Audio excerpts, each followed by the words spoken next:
Jeta e fshehur e kafshëve. Mësime pa fjalë për paqen. Në botën e kafshëve nuk ka fjalime, nuk ka shpjegime, nuk ka premtime. Ka vetëm jetë. Një jetë që zhvillohet në heshtje, larg vëmendjes, por e pasur me kuptim.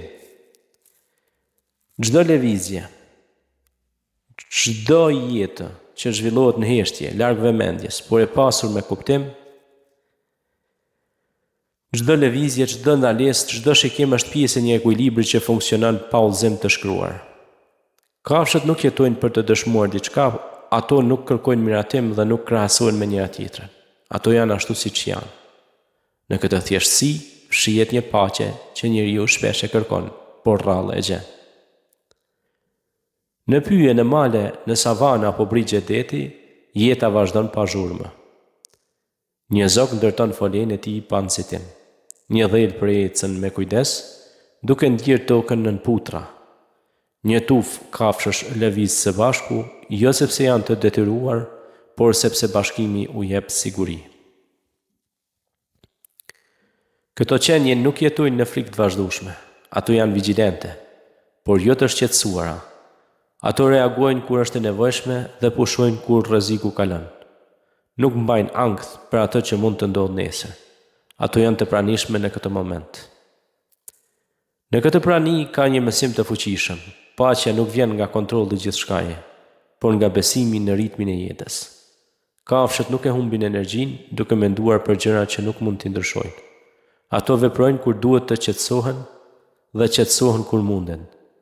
Marrëdhëniet mes kafshëve janë të drejtë për drejta. Nuk kanë hipokrizi, nuk ka role të rreme, një nën mbron të vegjëlit e saj me përkushtim të plotë.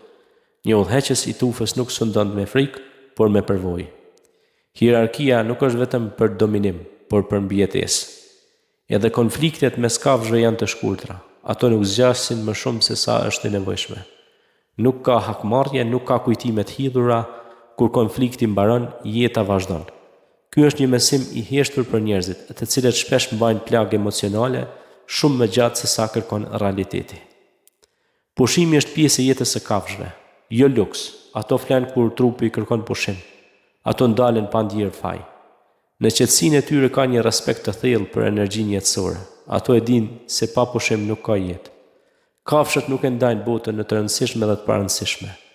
Çdo detaj ka vendin e vet. Një erë e lehtë, një ndryshim drite, një tingull i largët, të gjitha janë informacione që udhëheqin jetën e tyre. Ato dëgjojnë me gjithë trupin. Kur njeriu i vëzhgon këto qenie pa ndërhyrje, diçka ndryshon brenda tij. Ritmi i frymëmarrjes ngadalësohet. Mendimet bëhen më të qarta. Ka një ndjesi kthimi në një gjendje më natyrale të qenies. Një kujtesë se edhe ne jemi pjesë e kësaj bote të gjallë. Jeta e fshehur e kafshëve nuk është e fshehur sepse është e mistershme, por sepse ne shpesh jemi shumë të zhurmshëm për ta vënë re. Ne kemi ndërtuar mure mes nesh dhe natyrës, duke harruar se vëzhgimi është një formë respekti.